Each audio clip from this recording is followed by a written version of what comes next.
Je voudrais d'abord remercier Agnieszka Taraszuk et Krolikarnia de cette invitation. Je dois aussi préciser que mon intervention aujourd'hui devait être sous forme d'un dialogue avec Anka Ptaszkowska. Finalement, Anka n'a malheureusement pas pu se joindre à nous. Alors je ne parlerai bien sûr pas à sa place, je vous transmettrai juste deux éléments qu'Anka aurait souhaité développer lors de ce dialogue. Je voudrais dire également que je suis très heureux de participer à cette journée d'études autour du travail de Rachel Poignant. C'est un travail qui m'a toujours profondément intéressé. Quand je dis toujours, ce n'est pas un abus de langage, puisque ça vient d'être évoqué. C'est un travail que j'ai vu naître peu à peu lors de nos études communes aux Beaux-Arts de Caen, dans les années 1990, et dans les expositions qui ont suivi, notamment une à Cracovie en 1996. Déjà la Pologne, donc, et déjà l'amitié et l'échange avec Anka Ptaszkowska. Je précise aussi que j'ai écrit le texte de cette intervention avant d'avoir vu l'exposition, assez impressionnante, et que je parlerai du travail de Rachel en général. Je parlerai surtout de ses enjeux, et je ne prendrai pas le temps de m'arrêter sur des exemples précis de pièces. Je dirai enfin, à titre informatif mais significatif, avant d'en venir à mon propos, que les éditions Nous, que je co-dirige, ont le projet d'éditer une monographie consacrée au travail de Rachel Poignant.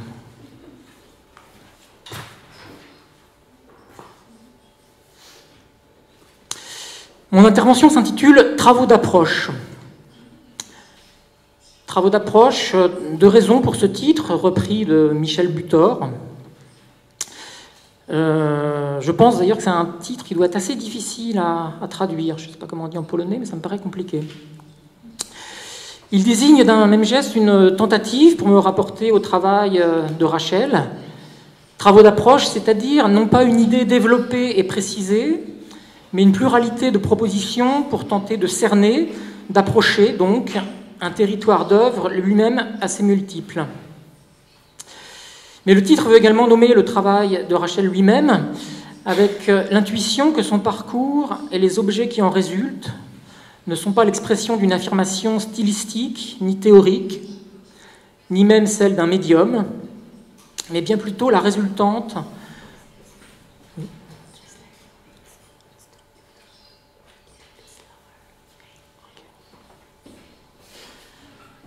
donc je reprends un peu plus lentement.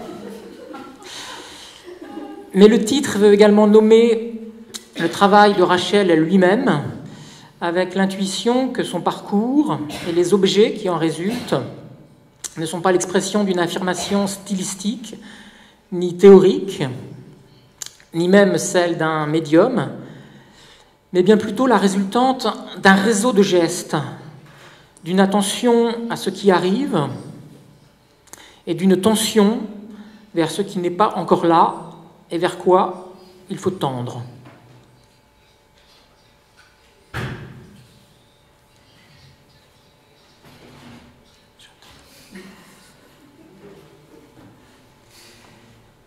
C'est cette multiplicité de gestes et de regards, confrontés à des matériaux, produisant des objets à la fois conséquences et porteurs d'un temps assez particulier, que je vais interroger en vitesse, en ralentissant un peu, sous différents angles. Soit en une formule d'insistance, une tentative, la mienne, travaux d'approche, deux travaux d'approche, les siens.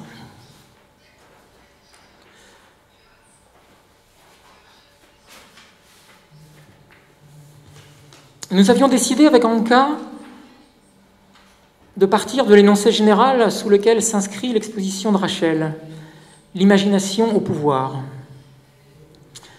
Et nous avions décidé de procéder ensemble, et à tour de rôle, à une sorte de renversement intégral de ce titre, et de dire que ce dont il s'agit, en vérité, dans le travail de Rachel, ce n'est ni d'imagination, ni de pouvoir.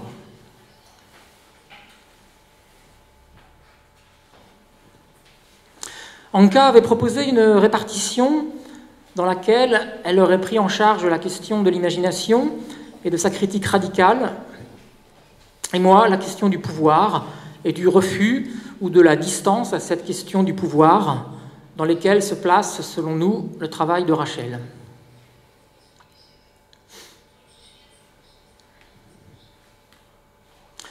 Anka n'est pas là et je ne pourrais pas vous développer ce qu'elle voulait vous dire, mais je peux quand même vous transmettre 2 pistes qu'elle aurait évoquées.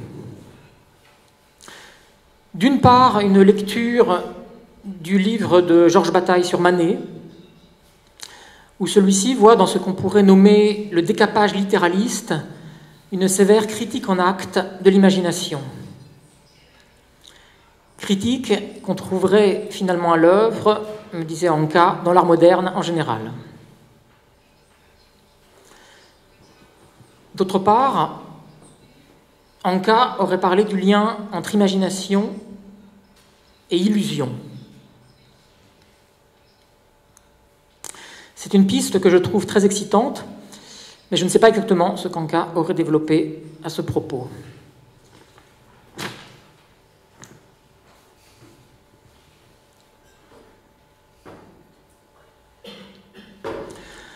De mon côté, concernant cette histoire d'imagination, je vais quand même proposer une ponctuation, sans doute complémentaire de celle d'Anka, avant d'en venir, cette fois-ci tout à fait directement, à ce que serait cet envers de l'imagination à l'œuvre dans le travail de Rachel.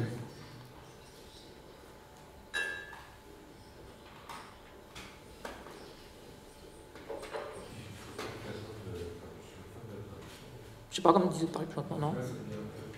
Ok, c'était bon. Cette ponctuation, c'est un mot d'ordre, et on le trouve, c'est peut-être paradoxal, chez Henri Michaud. Ce mot d'ordre de Michaud, c'est « n'imaginez jamais ».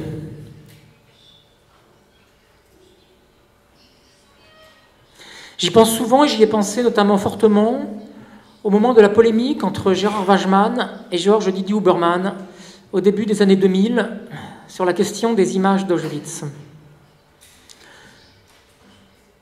Je ne vais pas rentrer dans le détail de cette polémique, j'évoquerai juste un point. Didier Huberman écrit dans Images malgré tout, c'est la 2e phrase du livre, « Il faut imaginer Auschwitz ». Je trouve cette affirmation désastreuse. Non, il ne faut pas imaginer Auschwitz, il faut lire, il faut s'instruire, il faut écouter les survivants, les historiens, les témoignages. Bref, n'imaginez jamais. J'en viens au travail de Rachel. S'il ne s'agit pas d'imagination ici, et il ne s'agit pas d'imagination, de quoi s'agit-il ? Il s'agit de réel. Le réel, l'épreuve du réel. Et même du réel comme nom de l'impossible, pour reprendre les catégories de Lacan. Quelque chose qui s'éprouve, quelque chose qui insiste, quelque chose qui ne se contourne pas, qui ne s'évite pas. Donc, pas l'imagination, le réel. Mais il ne s'agit pas pour autant de dire le réel au pouvoir. Le 2e terme est également à contester. Ou plutôt, le travail de Rachel atteste de cette contestation. Il atteste de cette contestation, même si ce n'est pas sur un mode critique, mais de manière affirmative. Le travail de Rachel est la négation même de l'idée d'une prise de pouvoir, qu'il s'agisse d'un côté de son rapport au monde de l'art, de l'autre de son rapport aux matériaux. Le rapport aux matériaux n'est pas du côté de la recherche de maîtrise ou d'une domination sur le matériau. Il s'agit bien plus d'une attention portée à la façon dont le matériau réagit, déborde, cristallise, se colore. D'une attention à l'accident, à l'imprévu.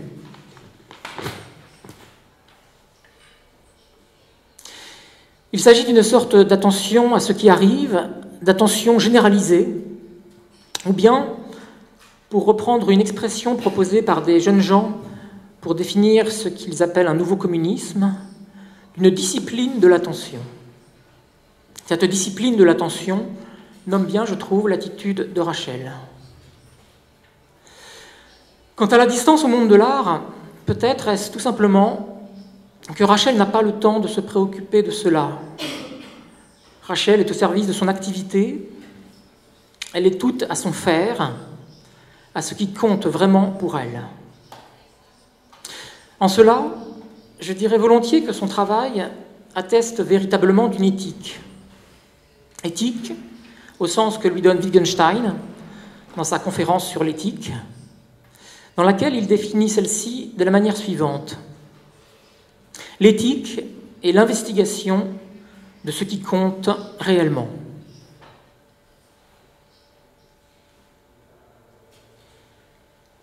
Si nous avons opposé réel à imagination, nous pouvons maintenant, pour renverser intégralement la formule, opposer puissance à pouvoir. Puissance du faire, puissance du processus. Le processus comme puissance d'engendrement. Et on entend que cette puissance d'engendrement consonne avec le titre de l'exposition « Génération ». Puissance d'engendrement donc, mais aussi modalité d'un faire sans pouvoir, où s'atteste la force d'une continuité. Mais il s'agit d'un double mouvement, car si le travail établit une sorte de souveraineté du faire, cette souveraineté n'est pas sans conséquence, car il s'agit aussi, dans le même temps, d'une épreuve de la dépossession d'une part, d'une désoratisation de l'artiste d'autre part. Concernant la dépossession, on peut rappeler, très factuellement, qu'une partie importante des pièces de Rachel n'existe plus, si ce n'est sous forme mémorielle ou photographique, que la dépossession a pris pour part la forme d'une destruction due au caractère périssable de certains matériaux utilisés par Rachel à certains moments de son parcours. Primat du faire et désoratisation de l'artiste, le travail de Rachel est du côté de l'acte, d'une insistance de l'acte. Cette puissance du processus, cette force de continuité, cette insistance de l'acte sont producteurs d'objets. Il ne faut pas non plus l'oublier. Premier constat concernant les pièces, le nombre. Le grand nombre des pièces. Un processus ponctué de pièces. J'aurais envie de dire un peuple de pièces, un peuple d'objets.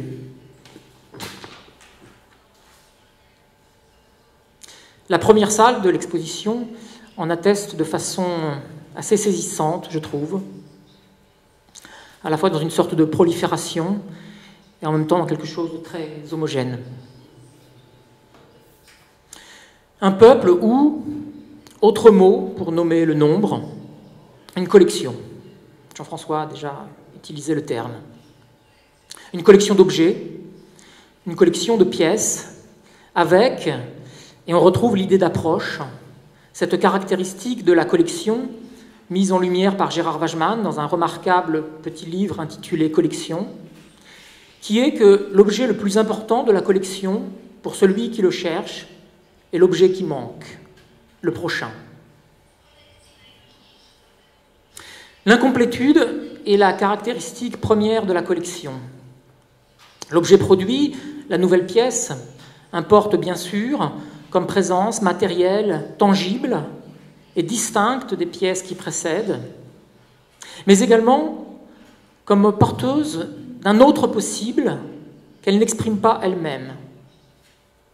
Le travail doit donc se poursuivre et importe finalement plus pour Rachel, j'ai l'impression, en tout cas de façon à la fois plus urgente et plus intrinsèque que la monstration du déjà fait. Des pièces nombreuses donc, mais distinctes, uniques. Chaque pièce a son existence, avec une grande diversité de matériaux, de configurations, de formats, mais avec une égalité de présence, de rayonnement.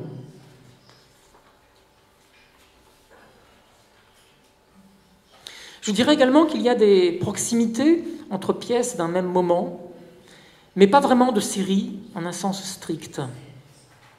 En tout cas, il s'agit là d'un travail qui n'est pas un travail de la répétition, et d'un travail qui n'est pas non plus, à proprement parler, un travail de la variation. Je le vois plutôt comme une sorte de pratique du glissement. J'avais en tête ce titre de Rob Grillet, « Glissement progressif du plaisir ». Le plaisir n'est sans doute pas la question centrale ici, mais en tout cas des glissements progressifs de pièce en pièce. Tout travail est fait d'une certaine dialectique ou d'un certain mixte de continuité et de rupture, avec une polarisation plus ou moins affirmée vers l'un ou l'autre des termes. Dans le cas du travail de Rachel, nous sommes confrontés, au fil du temps, à des choses extrêmement hétérogènes, mais qui ne relèvent pas pour autant d'une logique de rupture. Je ne sais pas vraiment comment Rachel procède dans l'atelier, mais j'ai l'impression d'un travail assez déductif, comme si chaque nouvelle pièce était l'occasion d'un point, d'une reprise et réorientation. Et glissement est le terme qui me paraît le plus juste pour nommer ce feuilletage entre le même et le neuf.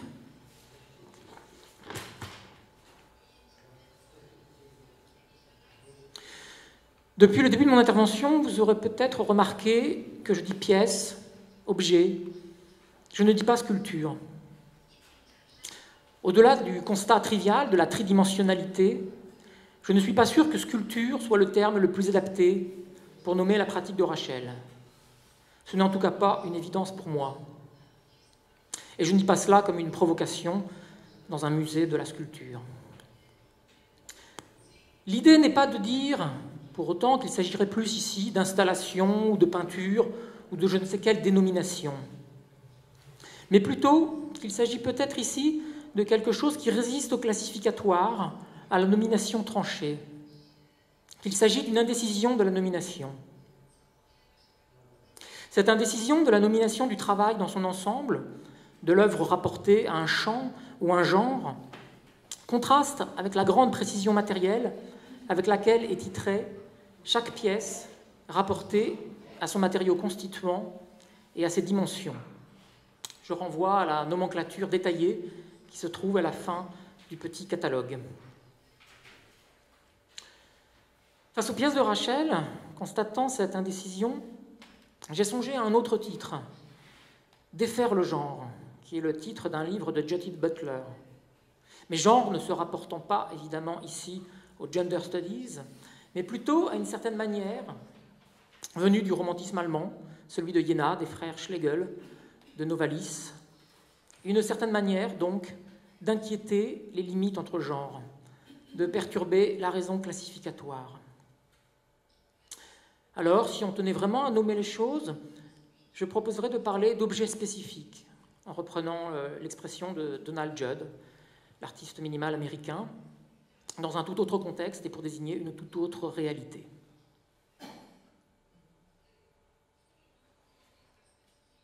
Une dernière intuition, pour conclure en ouvrant, juste une intuition,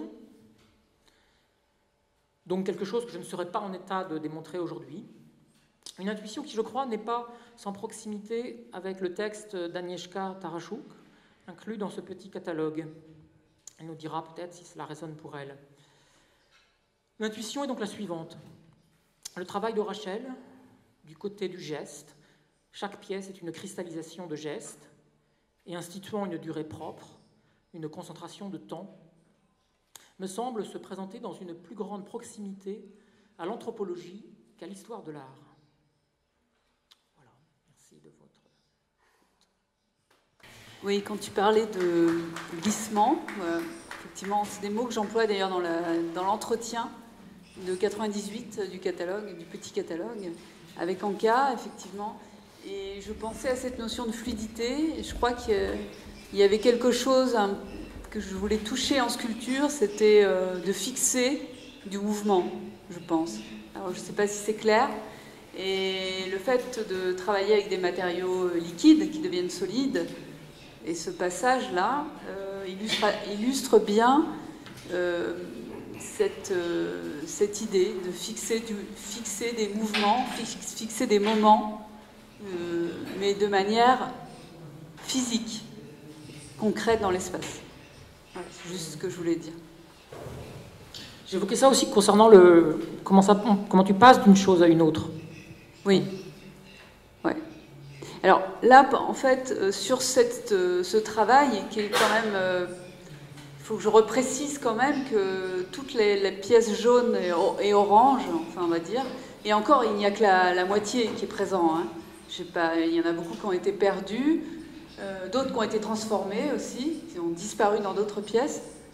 Mais que cette série, c'était aussi une expérience d'atelier où pendant 3 ans, j'ai fait l'expérience de développer des formes qui n'arrêtaient pas de redevenir moules pour d'autres formes. J'ai créé ce matériau jaune dont je vous parle, qui m'a servi à construire, et où tout, en fait, où tout se construisait en ramification. Voilà, et donc le glissement, il était perpétuel. Donc sur ce travail, j'ai fait une vraie expérience sans que rien ne sorte de l'atelier. Il n'y a pas eu d'exposition à ce moment-là. Mais c'était vraiment de voir comment elles allaient se contaminer entre elles dans un même espace. Donc là, pour le coup, j'ai vraiment fait l'expérience de ce glissement qui existe par ailleurs dans tout mon travail, mais qui là était particulière parce qu'elle était extrêmement, de ma part, elle était constante et de l'ordre de l'observation permanente. C'est-à-dire qu'à un moment donné, qu'est-ce qui va se transformer, qu'est-ce qui va se déplacer face à une quantité de choses qui existent, qu'est-ce qui va disparaître pour faire naître autre chose, etc., etc.